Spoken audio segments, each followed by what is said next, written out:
Kedekatan Gatot Brajamusti dengan sejumlah artis membuat namanya cukup akrab sebenarnya di telinga masyarakat.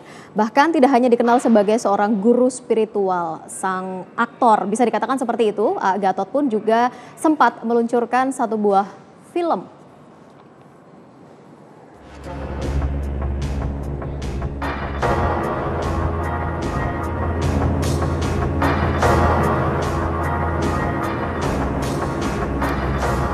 Nama Gatot Brajamusti kembali terdengar. Pria yang baru saja Gatot Brajamusti kembali terdengar. Indonesia pria yang baru saja Gatot Brajamusti kembali terdengar. Indonesia pria yang baru saja Gatot Brajamusti kembali terdengar. Indonesia pria yang baru saja Gatot Brajamusti kembali Indonesia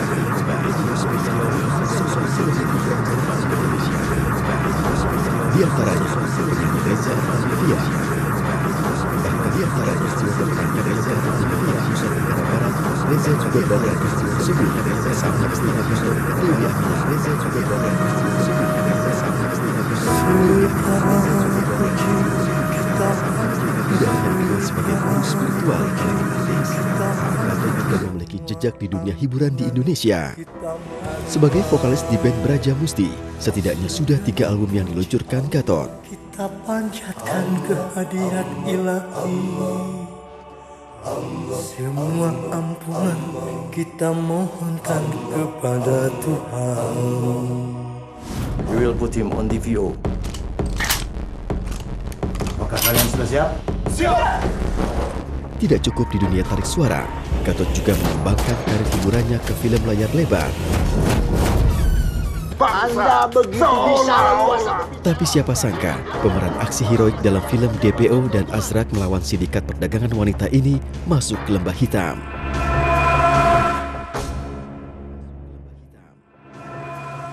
Lalu sebenarnya siapa Gatot Brajamusti ini dan seperti apa sepak terjangnya dalam dunia keartisan dan juga dalam kehidupan sehari-harinya. Kami hadirkan perbincangannya dalam episode Lembah Hitam Gatot. Sudah hadir 4 orang narasumber di studio Talk to News pada malam hari ini. Kami perkenalkan terlebih dahulu ke hadapan Anda pemirsa. Di samping saya sudah ada, saya boleh katakan artis senior sebenarnya, Anwar Fuadi. Selamat malam Om. Malam. Benar kan saya bilang artis senior? Baru 37 tahun. Oh, baru 37 tahun. Berkiprah maksudnya 37 tahun ya. Oke. Kemudian ada juga Pak Roni Sapulete yang merupakan kuasa hukum dari korban AA Gatot. Saya katakan demikian. Di sampingnya 2 orang di sebelah Pak Roni ada Mbak Sierra. Ya. Kemudian ada juga Mas Johan. Saya boleh katakan Anda penghuni Padepokan? Penghuni yang nggak penghuni, Pak. Atau apa? Nggak berhuni di situ. Kami boleh mengatakan Anda sebagai apa? Murid? Anggota mungkin? Anggota boleh. Anggota Padepokan Brajamusti. Teman dekat. Teman aja kali ya. Teman Gatot Brajamusti begitu ya. Oke, kami tuliskan di situ Anda sebagai teman Gatot Brajamusti. Kalau sebagai teman mestinya kenal baik sosok Gatot ini sendiri. Mas Johan dan juga Mbak Sierra mungkin bisa cerita sama kami. Seperti apa sih sebenarnya Gatot itu yang Anda kenal? Ya. Waktu saya ke Padepokan yang waktu masih di Sukabumi ya. Itu kebetulan pada saat itu saya tengah bertugas. Ya, saya kebetulan memang sebagai jurnalis pada saat itu.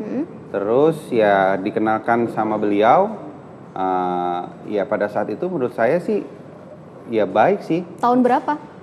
Tahun berapa ya lupa, mungkin sekitar 2004-an ya. 2004. Waktu kasusnya Elma dengan Reza itu lagi mencuat. Oke, tahun 2004 yang mengenalkan Anda kepada Gatot saya siapa? Nggak ada yang mengenalkan. Pada Tidak saat itu ada banyak wartawan di situ di tempat salah satu rumahnya yang ada meja biliarnya.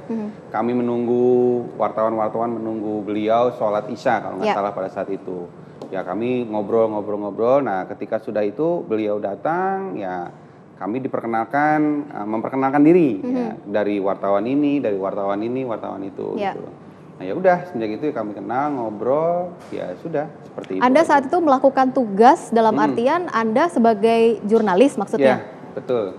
Oke, ada Saya tugas melakukan- khusus pada begitu saat ya? itu Mhm. saya berburu, saya waktu itu kan wartawan infotainment, Mbak. Oke, ya. Waktu itu jadi berburu gosip lah. Jadi pada di saat sana itu. Anda mengenal sosok A.A. Gatot ini mengenal, sendiri. seperti itu.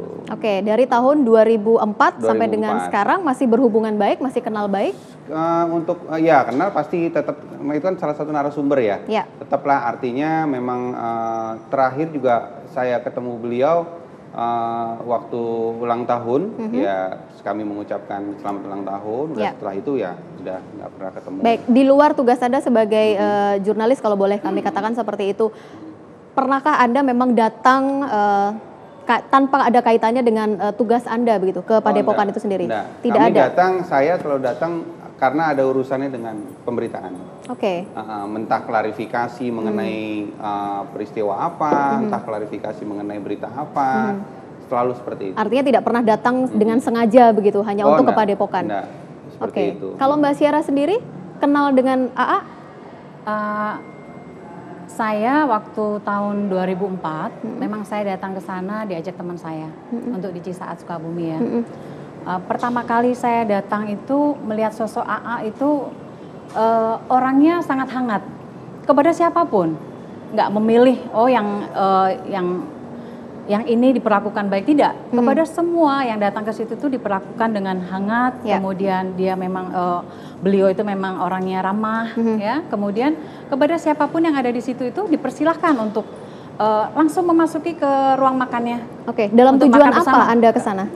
Kebetulan saat itu saya ingin minta saran, nasihat gitu ke AA. Karena Anda mengenal dia sebagai seorang guru spiritual atau Ya. seperti apa? Ya, Yang mengajak kebetulan, Anda pada saat itu? kawan, sahabat saya. Kemudian saya diajak ke sana.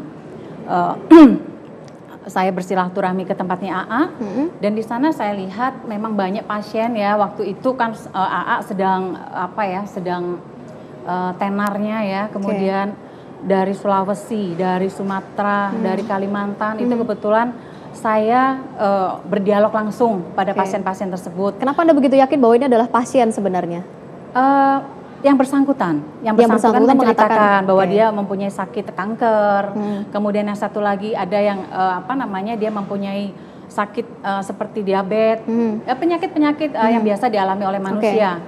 Saya pikir terus tapi di antara mereka juga ada pasangan suami istri yang muda, pasangan suami istri yang sudah parubaya. Ya.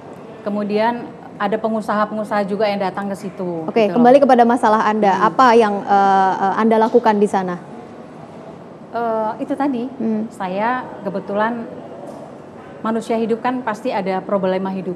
Oke. Ya, saya hanya ingin sharing, saya ingin minta nasihat, minta saran. Maka saya tuh heran, beliau itu buat saya itu seperti kadang-kadang dia bisa seperti ayah, kadang-kadang dia AA itu bisa seperti seorang kakak, kadang-kadang AA itu bisa seperti seorang sahabat di dalam memberikan solusi. Oke, ketika Anda masih dalam kuasa AA begitu ya, ketika sering datang ke sana, apakah memang posisinya Anda ini sempat menginap dalam kurun waktu berapa lama atau memang hanya sesekali datang sesuai jadwal yang diberikan oleh A. Gatot? Awal-awalnya saya hanya sesekali datang. Kemudian saya suka ditemani Reza. Ya. Kemudian Reza siapa ini? Reza Artamevia. Oh, oke. Kemudian kan itu kadang-kadang AA kalau pada jam-jam sholat dia mengajak saya untuk di musola ya, bareng-bareng gitu. Kemudian AA ini memberikan saran yang buat saya itu pas banget, gitu loh. Sehingga sarannya itu bisa saya lakukan sehingga saya bisa seperti sekarang ini. Oke. Begitu. Memberi kekuatan untuk Anda begitu. Beliau lakukan itu di depan orang banyak. Ya. Waktu itu saya malu mau ngomong kan, nggak apa-apa. Mereka juga dengar. Di mana ketika AA melakukan proses pengobatan atau mungkin proses konsultasi terhadap biasanya Anda? di musola. Beliau melakukan biasanya di musola. Kemudian banyak yang datang ya dari mana-mana yang tadi saya sebutkan. Kemudian rata-rata yang datang itu membawa air mediasi untuk pengobatannya itu membawa air aqua. AA yang minta atau memang disediakan secara sendiri oleh pasien? Mungkin yang sudah pasien-pasiennya sebelumnya mungkin ya, atau yang datang sebelumnya sudah memberitahu ke mereka sehingga mereka tahu.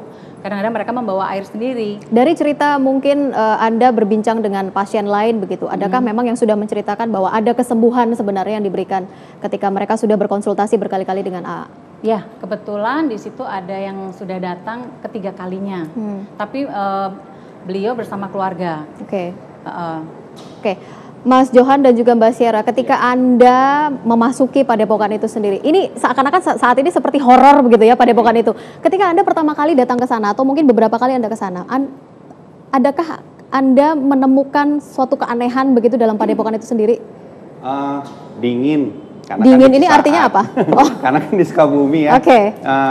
Nggak ada sih ya, sejuk iya. Terus pada saat saya datang itu memang lagi tahlil, Mbak. Lagi tahlil, saya waktu itu diterima sama Pak Agus kalau nggak salah, tapi beliau sudah almarhum. Oke. Terus saya tanya, maaf, saya memperkenalkan diri ke Pak Agus. Terus lagi tahlil di musola. Memang rumahnya itu kan ada rumah utama, rumah biliar, terus di pojok sana tuh musola gitu. Ya udah saya diterima di gerbang di situ, lagi tahlilan. Oh ya udah saya tunggu pada situ.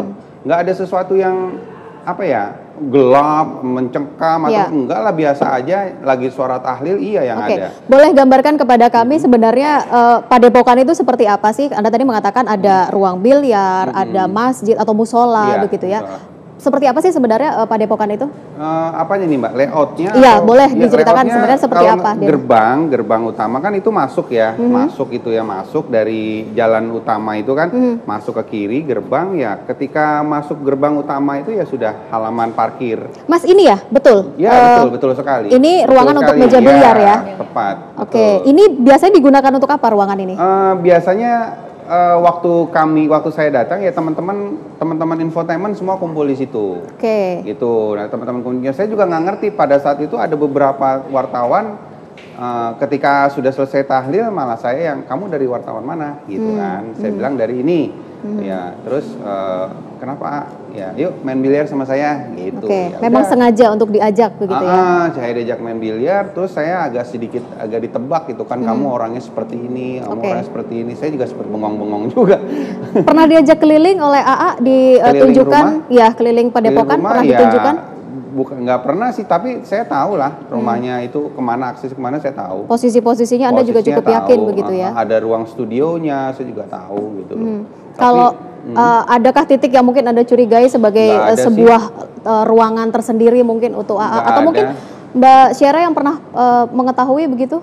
Enggak, saya selama di sana nggak melihat sama sekali. Nggak ada yang aneh-aneh emang. Tidak ada yang aneh-aneh. Tidak mendengar ada ritual khusus begitu yang dilakukan oleh AA. Jadi rumah itu memang betul yang istri saya bilang tadi, rumah itu dia terbuka. Jadi ketika kami datang misalnya kumpul ya di tempat tadi itu, terus misalnya waktunya makan, ya udah diajak ke ruang makan, mejanya kan besar tuh, terus ada yang muter gitu kan, lauk pauknya, udah selesai makan. Nanti diajak ngobrol lagi kan udah kayak gitu aja. Benar tidak ada dua bangunan sebenarnya dalam Padepokan itu?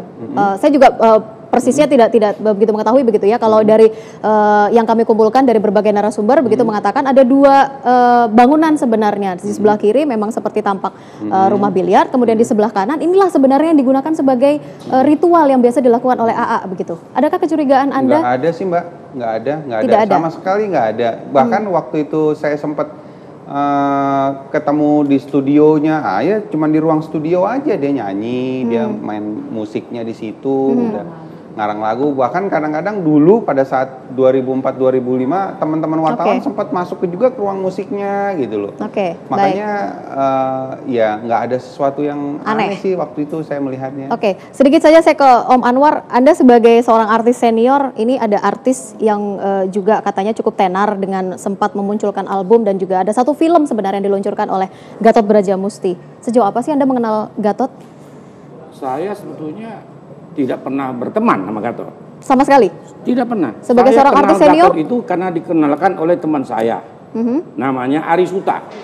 Ari Suta ini mantan kepala BP 2N. Badan Penyihatan Perbankan Nasional. Nah, karena saya sama-sama Ari Suta itu, saya selalu hadir di setiap acara dia di Ari Suta Center, Jalan Prapanca. Nah di situ saya dikenalkan. Kemudian juga setiap ulang tahun Ari Suta saya selalu datang. Nah di situ saya lihat Gatot ini selalu nyanyi, ada nyanyi, baca syair, yang segala macam lah. Wah ini saya bilang ini penyair baru ini atau penyanyi baru kan, nggak kenal. Nah kemudian saya ini kan 15 tahun lebih pengurus ketua koordinator artis Parvi. Tahun 98 setelah Parvi ini tidak ada lagi dana dari pemerintah, tidak ada lagi power dari pemerintah sebagai untuk, kalau zaman dulu itu bikin film tidak bisa keluar surat izin produksi kalau tidak ada tanda tangan dari ketua umum dan sekjen dari Parvi dan juga ketua umum dan sekjen KFT. KFT itu karyawan film televisi. Terus saya tidak pernah tahu dengan Artinya Gatot. Anda tidak mengenal cukup dekat dengan Gatot? Tidak. Saya tahu siapa-siapa artis yang karena saya hampir semua sinetron kan saya main. Baik. Om Ara, saya potong terlebih dahulu ya, kita harus break. Nanti saya akan ke Pak Roni juga untuk mengetahui sebenarnya dari mana cerita bahwa ada korban AA Gatot kalau memang tidak ada yang aneh sebenarnya dalam padepokan itu. Kita akan kembali pemirsa di Talk to News sesaat lagi.